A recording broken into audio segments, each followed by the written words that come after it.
वाहिगुरु जी का खालसा, वाहिगुरु जी की फतेह। भाइयों, आप सब कैसे हैं? उम्मीद करता हूँ, आशा करता हूँ सब अच्छे होंगे। दोस्तों, जो टॉपिक है आज का, बहुत ही इंटरेस्टिंग टॉपिक है ये। और आप और मैं नहीं, मेरे हिसाब से दुनिया के लाखों करोड़ों लोग इससे रिलेट जरूर करते होंगे। दोस्तों, अक्सर हमारे दिमाग में हमेशा से एक ख्याल चलता आया कि यार इतने साल हो गए मुझे आज गुरुद्वारे जाते हुए, मंदिर जाते हुए, अपने नाक रगड़ते हुए, अपने जूते घिसते हुए, भगवान मेरी बात सुनता ही नहीं है, वो मेरी कोई बात मानता ही नहीं है, मेरी कोई सुनवाई नहीं है वहाँ पे। तो इसका रूट कॉज क्या है कि हम इतने सालों से मंदिर गुरुद्वारों में जा रहे हैं और दान कर रहे हैं, सारे काम कर रहे हैं, फिर भी भगवान हमारी कोई बात सुनता नहीं है, हमारी कोई बात ही नहीं मानता। इसके रूट कॉज के ऊपर दोस्तों हम बात करेंगे। एक्चुअल में जो प्रॉब्लम है वो प्रॉब्लम ये है कि जब भी हम लोग मंदिर या गुरुद्वारे जाते हैं, दोस्तों रिक्वेस्ट करूंगा कि वीडियो को एंड तक जरूर देखना, और मैं लास्ट में अपना एक्सपीरियंस भी शेयर करूंगा आप लोगों से कि इस बात को लेके मेरा क्या एक्सपीरियंस रहा है अभी तक का। जब भी हम लोग गुरुद्वारे या मंदिर के अंदर जाते हैं और वहाँ जाके या अपने घरों के अंदर ही हम पाठ पूजा करके और अरदास दुआ या विनती करते हैं, प्रार्थना करते हैं उस वाहिगुरु से, परमपिता परमेश्वर से, तो है ना, हम लोग होते हैं हमेशा डिमांडिंग मोड के ऊपर। वो मांगता है समर्पण। हम जब भी प्रार्थना करेंगे, भगवान मेरा पड़ोसी ऑडी ले आया, कुछ कर दे ऐसा मैं भी ऑडी ले आऊं। मेरी पड़ोसन ने 8 सोने की चूड़ियां अभी तैयार करवाई हैं, तो कुछ कर दे, मुझे भी कोई गोल्ड की चैन मिल जाए। मेरी सहेली का बेटा एमएनसी में बड़ी पोस्ट पे लग गया, मेरे बच्चे को भी ये वाला काम करवा दे, मुझे ये कर दे, मेरी बेटी के साथ में ये हो जाए, उसका वीज़ा लग जाए, और मुझे ये मिल जाए, मेरे पति को ये मिल जाए, हम ये हासिल कर लें।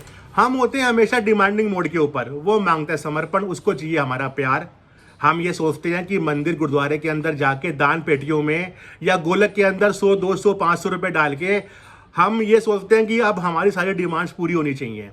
एक बात बताना चाहता हूँ कि जो माया हम दान कर रहे हैं वो तो परमात्मा की बनाई हुई है, और वो तो उसके अंडर में काम करती है, उसके अधीन काम करती है, तो उसको माया से कोई लेना देना नहीं है। अगर हम हमारे धर्म ग्रंथों को पढ़ेंगे तो उसके अंदर ये आता है कि जो भगवान है, जो परमात्मा है, वो हमारे समर्पण का है, उसको हमारा समर्पण चाहिए। हम है डिमांडिंग, उसको वो हमारी आस्था का भूखा है, उसको जो चीज़ चाहिए हमारे से वो हमारी आस्था है। आस्था को कोई लेना देना नहीं है हमारे पास। हमारे दिल में सिर्फ डिमांड्स हैं, हमारे दिल में उसके लिए समर्पण नहीं है। हम कभी ये नहीं सोचते, हमने कभी, मेरे हिसाब से कई लोगों ने अरदासें कर रहे हैं, प्रार्थना करी हैं, हम हमेशा कंप्लेंट रहती है हमारे पास में। हमको क्या करना चाहिए मंदिर गुरुद्वारों में जाके या पाठ पूजा करने के बाद अरदास करने में क्या बोलना चाहिए कि परमात्मा जो तूने मुझे दिया, मेरी तेरा वो शुक्रगुजार हूँ, और जो मुझे नहीं मिला उसमें मेरी कोई ना कोई भलाई होगी। हमें डिमांडिंग ये दे दे, वो दे दे, उसको चाहिए हमारी आस्था, समर्पण। तो वो कैसे होगा? फिर उसका रूट कॉज यही है भाई। भगवान को हम बेवकूफ़ तो नहीं बना सकते ना दान डाल के कि 100-200 रुपये दे दिया या 11,000 रुपये दे के पंखे में अपना नाम लिखवा दिया, वो सालों साल चल रहा है और हमारी डिमांड्स पूरी हो रही है उसके साथ साथ में। ऐसे तो पॉसिबल नहीं है भाई। जो उसके नियम है, जो प्रकृति के नियम है, वो तो उस हिसाब से ही काम करते हैं। एक बार दोस्तों क्या हुआ कि मुक्ति धाम जाने का मैं गया एक बार, सिंपल शब्दों में बोलूँ तो शमशान घाट। तो जब अंतिम संस्कार करके हम लोग बाहर आए ना, तो मैं जहाँ पर बैठा उसके बिल्कुल सामने ना एक इतनी सुंदर बात लिखी हुई थी, जिसके पढ़ने के बाद मैं कई दिनों तक सोचता रहा, यार इतनी अच्छी सरल बात समझ नहीं आ रही हम लोगों को, क्या चक्कर गया है। दोस्तों, वो बात ऐसी थी कि इंसान ने ना भगवान से क्वेश्चन किया कि आप हमारी कोई बात सुनते ही नहीं हो, आप हमारी कोई बात मानते ही नहीं हो, जो मैं चाहता हूँ आप वो वाले काम क्यों नहीं करते? मैं तो आपके पास में रोज़ मंदिर आता हूँ, रोज़ गुरुद्वारे में जाके माथा टेकता हूँ, तो आप हमारी बात मानते क्यों नहीं हो? तो पता है सामने से भगवान ने क्या बोला? भगवान ने बोला कि तू चाहता है कि जो तू सोचे वो वाला काम हो जाए, और मैं चाहता हूँ कि मैं जो चाहता हूँ वो तू वो काम कर, फिर जो तू चाहेगा वो काम होगा। और हम डिमांडिंग है 24 घंटे, कंप्लेंट्स और डिमांड। उसको चाहिए समर्पण, उसको चाहिए हमारा प्यार, उसको चाहिए हमारी आस्था, उसको चाहिए हमारा आत्मसमर्पण। हम है डिमांडिंग। तो कैसे होगा भाई? जो उसके रूल रेगुलेशन है उससे हम बाहर नहीं निकल सकते ना, हम उससे कम्पीट कर सकते हैं। भगवान से लड़ नहीं सकते हम लोग, जैसे वो चाहेगा वो वैसे काम ही करता आया है और आगे भी करता रहेगा। तो हम डिमांडिंग मोड से और कंप्लेंट मोड से हमको बाहर निकल के एक बार हम अपना समर्पण करें उस परमात्मा के आगे, और हमारे मन में ये आस्था पैदा हो कि वाहिगुरु परमात्मा, हे परमपिता परमेश्वर, जो तूने मुझे दिया है उसका लिए मैं तेरा बहुत शुक्रगुजार हूं, और जो तूने मुझे नहीं दिया उसमें मेरी कोई ना कोई भलाई होगी। उसकी रजा के अंदर आ जाए, वो जो कर रहा है उसके अंदर हम अपनी भलाई सोचें। हम मैं डिमांडिंग, हम मैं कंप्लेंट्स, तो कंप्लेंट और डिमांड मोड से हमको बाहर निकल के हमको ये सोचना चाहिए कि भगवान को क्या चीज़ पसंद है।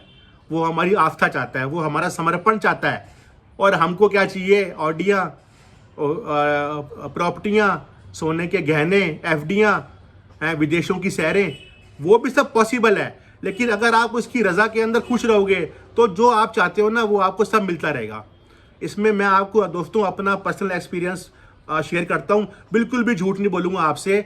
जो चीज़ मैंने जब चाहिए ना वो मुझे उस टाइम नहीं मिली, तो उसको जब मैंने छोड़ दिया भगवान के भरोसे कि भगवान तेरी मर्जी होगी तो मुझे दे देना, तेरी मर्जी होगी तो मत देना, वो चीज़ वैसे कि वैसे उस कंडीशन के अंदर सेम टू सेम वो मेरे पास आई वापस। और एक बार नहीं 10 बार ऐसे एक्सपीरियंस है अलग अलग चीज़ों के साथ में।